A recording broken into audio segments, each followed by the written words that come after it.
Aujourd'hui, je vais vous présenter une exposition dingue qui s'appelle Cruel Objet du désir. La rencontre entre Sade et Giacometti. Et pour nous en parler, Christian Alandette et Serena Bucalo-Muselli. Ça se passe juste ici, à l'Institut Giacometti. Venez.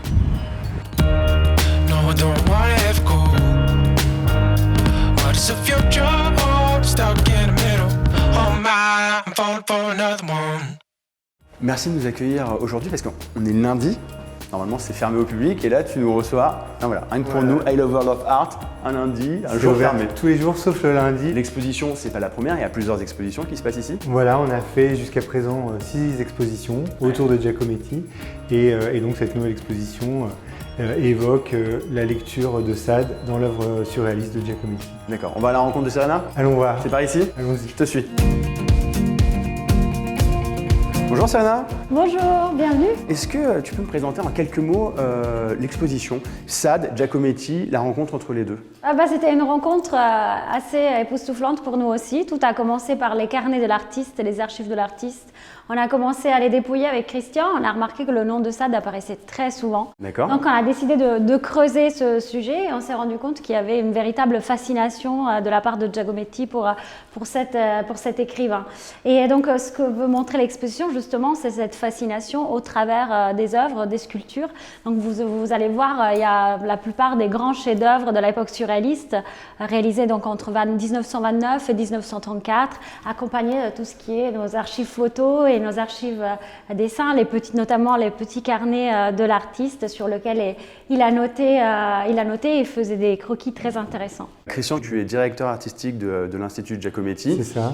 Toi, Serena, tu es co-commissaire de l'exposition. Alors, en deux mots, vraiment, quel est ton job et quel est ton job? Alors, je m'occupe de la programmation de l'Institut, ouais, en collaboration avec Catherine Grenier, qui est la directrice de la Fondation et la présidente de l'Institut. Okay. Et donc, voilà, on organise des expositions et on travaille en collaboration avec les chercheurs de la Fondation à partir de la collection de la Fondation, mais aussi, comme pour cette exposition, avec des prêts extérieurs quand on en a besoin. D'accord, et donc co-commissaire? Donc co-commissaire, c'est pas mal de recherches avec l'autre co-commissaire, ouais, donc dans nos archives, dans les bibliothèques, et puis ensemble on organise le parcours de l'exposition, on choisit les œuvres, on crée les textes de salle, voilà les textes qui accompagnent les visiteurs dans le parcours, et on réalise le catalogue avec d'autres auteurs, et bien sûr accompagné de l'équipe de la Fondation et de l'Institut. Oui, le rôle du commissaire, c'est vraiment d'être l'intermédiaire entre l'artiste, son œuvre et le public. Donc voir comment, à partir des recherches qu'on a menées, on rend accessible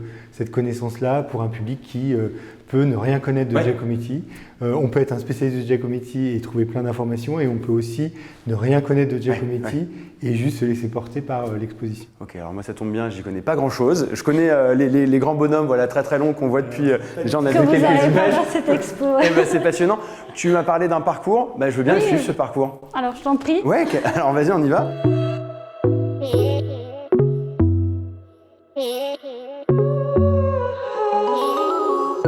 On est face à quoi? Alors nous sommes face à une création que Alberto Giacometti réalise dans les années 30, entre 1934 et 1935. Ouais.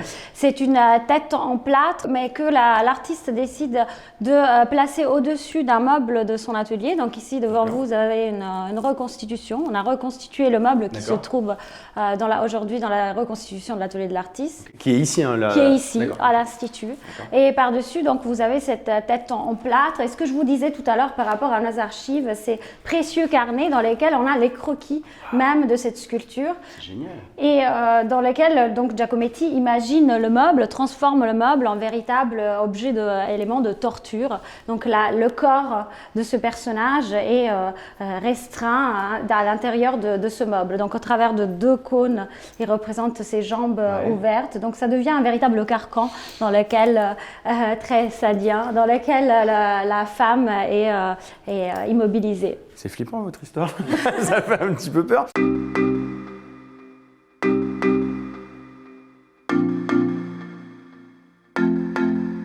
On va voir petit à petit comme ça quelques œuvres parce que l'idée c'est que vous puissiez venir ici pour vous faire votre propre opinion et vous balader un petit peu et passer du temps dans cet endroit. J'ai en face de moi, je sais pas comment moi je pourrais le décrire. Christian, je te laisse faire. C'est la boule suspendue, c'est ça? La boule suspendue, donc c'est un des chefs-d'œuvre de cette période. Hein. Ouais. C'est une œuvre que Giacometti présente dans une galerie et Salvatore Dali va découvrir l'œuvre dans la galerie et va y reconnaître un objet à fonctionnement symbolique. Donc c'est à partir de cette œuvre-là que Dali va définir ce concept-là, d'objet qui évoque et la sexualité et une forme de violence, sans que ce soit vraiment explicite, parce que si on voit l'œuvre, on peut... c'est pour ça, je te coupe maintenant pour savoir pourquoi. Quel est le lien entre les deux? Parce que je n'ai pas l'impression que c'est très... Alors, ça a pas l'air très méchant là. Si on se tourne, peut-être on voit un peu mieux. On voit qu'il y a une espèce de boule fendue qui vient effleurer un croissant. Donc il y a cette idée d'un mouvement et d'une rencontre qui ne peut pas avoir lieu puisqu'elle vient l'effleurer mais elle ne la touche jamais. D'accord. Et donc ça évoque une image que Salvatore Dali et Buñuel vont réaliser pour un chien andalou, d'une image d'un œil qui est tranché. Donc ce rapport à la violence, au sadisme, qui est ce rapport aussi à la pulsion scopique, ce désir de la possession par le regard. Et donc cette œuvre est mise en regard d'une pièce contemporaine de Estefania Penafiel qui a filmé cette projection du film de Buñuel dans l'œil d'un spectateur. C'est ce qu'on voit là dans l'œil, c'est le film de Buñuel juste derrière. Excellent. Et alors en fait l'idée c'est de voir un petit peu la peur, tout ça, j'imagine, dans les yeux, dans le regard. C'est ce rapport que tout le monde a entre attraction et répulsion. On a envie de voir quelque chose d'horrible et en même temps...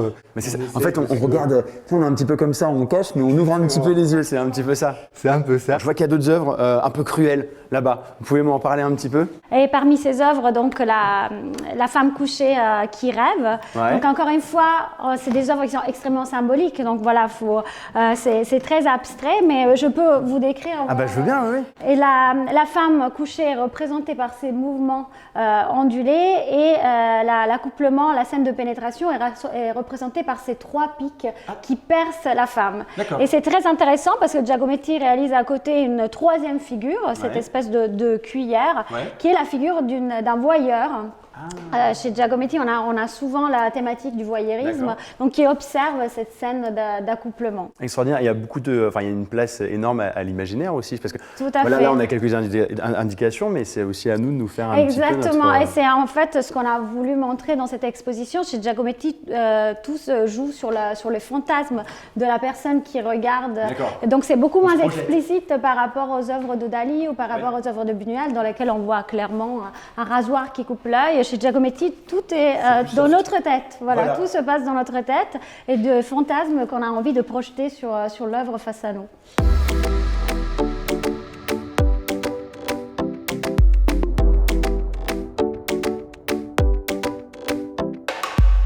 Après, j'ai vu quelque chose un petit peu plus loin, un peu plus explicite, j'ai envie de dire. Enfin, je sais pas, après, peut-être que j'ai l'esprit mal placé, peut-être que... Vous n'êtes pas le seul. Peut-être que j'ai l'esprit tordu, je sais pas. On en parle de la courgette qui a des picots ou comment ça se passe? Chacun projette sa propre... Je ne vais pas faire de blasphème sur l'art de Giacometti. Pas du tout, mais on le voit dans la photo que Man Ray réalise d'un modèle qui tient cet objet désagréable. Il le tient comme un bébé, en fait. Oui, complètement. Comme une vierge à l'enfant, quasiment. Donc ce rapport à la sexualité et à la pénétration, à la défloration aussi, va être quelque chose de récurrent dans les œuvres de cette époque-là. Et donc c'est une œuvre ambiguë parce qu'effectivement elle évoque à la fois un phallus qui a été extrait du corps de l'homme. Donc il y a aussi cette dimension presque féministe, on peut dire, dans l'œuvre de Giacometti, mais aussi dans les textes de Sade, qui paradoxalement en fait est considéré comme un des premiers auteurs féministes, notamment par Simone de Beauvoir.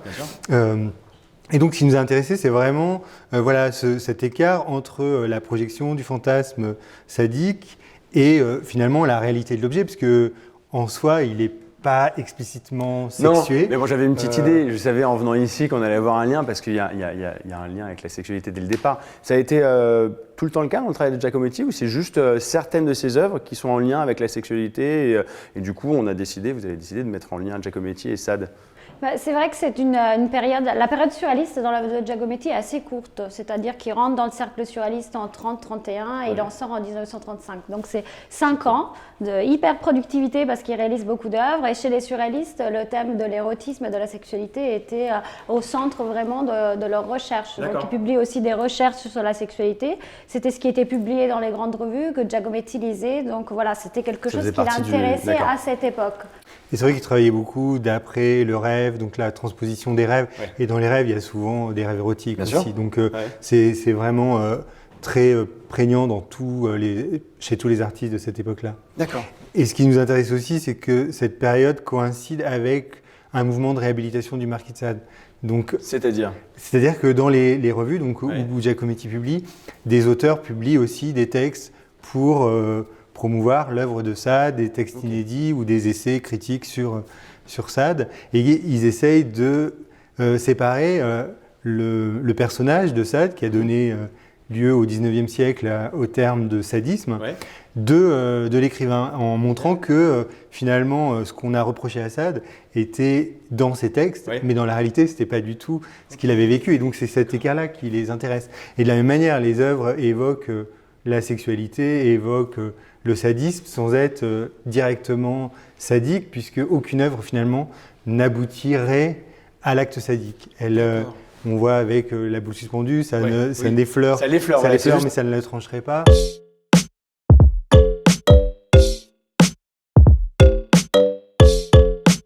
Dans cet espace, il y a plein d'autres choses à découvrir, mais ça, on laissera le plaisir aux personnes qui nous regardent de découvrir en venant ici à la Fondation Giacometti. Puis alors, pour terminer notre petite balade, j'ai envie d'aller vers ces pièces gigantesques. C'est une salle spécialement consacrée au thème du viol et du meurtre, donc le thème de la défloration au travers de cette œuvre qui fait partie de la collection de la Fondation, qui s'appelle La fleur en danger, justement, et qui représente donc au travers de cette petite fleur pendue par une toute fine tige métallique, donc c'est quelque chose de très fragile, de très fin, et face à elle une catapulte qui est prête à tirer et donc prête à déflorer la fleur. Rien va se passer en réalité, mais toute cette tension et cette angoisse est exprimée par la vue de face de l'œuvre. C'est génial. Et quand on vient ici, on peut parler avec vous, avec des personnes qui nous décrivent un petit peu tout ça? Bien sûr, on a des médiateurs sur place. Qui sont sur place et qui discutent avec le public. L'idée du lieu, c'est aussi d'être dans ce rapport très immédiat avec les œuvres, donc il y a une grande proximité. Puis c'est important, même le vocabulaire là, que tu as employé il y a quelques secondes, ça décrit bien ce qui se passe. Enfin, les mots sont importants aussi dans ce que vous décrivez. Et alors, dernière chose qui m'interpelle, enfin tout m'interpelle, mais là, de quoi il s'agit? Devant vous, vous avez donc la femme égorgée. Donc c'est en lien complètement avec ça. La femme est à la fois victime et meurtrière. Victime, on le voit bien en fait, c'est une scène de crime sexuel. La femme a été violée, démembrée sur le sol. Mais en même temps, c'est une femme représentée comme une araignée. Oui, j'ai l'impression, ouais, ce que j'allais dire, on dirait plutôt... Ici, meurtrière, on a l'impression que cette femme peut tout d'un coup bouger et attaquer l'homme. Donc on se retrouve un peu dans cette vision des mantes religieuses. C'est ce que j'allais dire, même, on a l'impression de voir des... Ouais, voilà, il y a des formes qui rappellent la mande religieuse. C'est des insectes qui attiraient beaucoup les surréalistes. Ouais. On sait que Breton et Éluard élevaient des mantes religieuses, justement parce qu'ils étaient fascinés par cette idée de la femme qui peut en même temps s'accoupler avec l'homme et le tuer à la fois. Ça fait peur. Bon, maintenant je comprends mieux le nom de l'exposition. Cruel objet du désir, c'est beaucoup plus clair.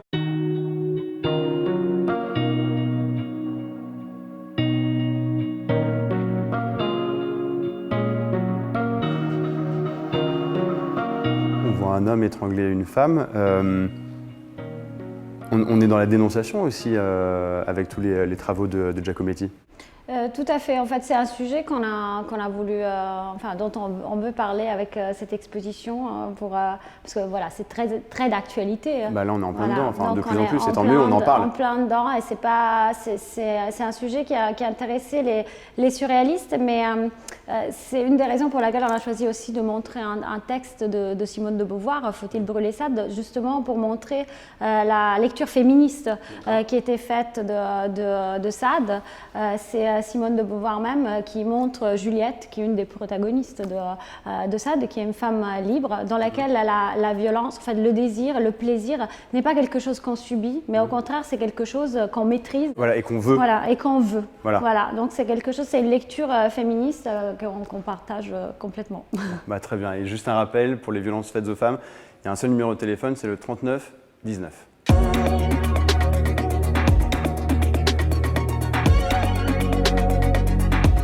Bon alors là, maintenant, vous deux, vous êtes assis sur des sièges bien particuliers, si j'ai bien compris. Est-ce que vous pouvez en parler un petit peu? Alors, c'est 2 fauteuils de Diego Giacometti, qui était le frère d'Alberto Giacometti, D'accord. et qui rejoint Alberto à Paris et va être à la fois son modèle et son assistant pendant des années. Et puis ensuite, après la mort de Giacometti, il va devenir un grand artiste décorateur. Et ces chaises-là, il les fait déjà du vivant de Giacometti, mais va continuer et devenir Par la suite, cet artiste décorateur assez connu. 2-3 petits bouquins que je voulais mettre en avant.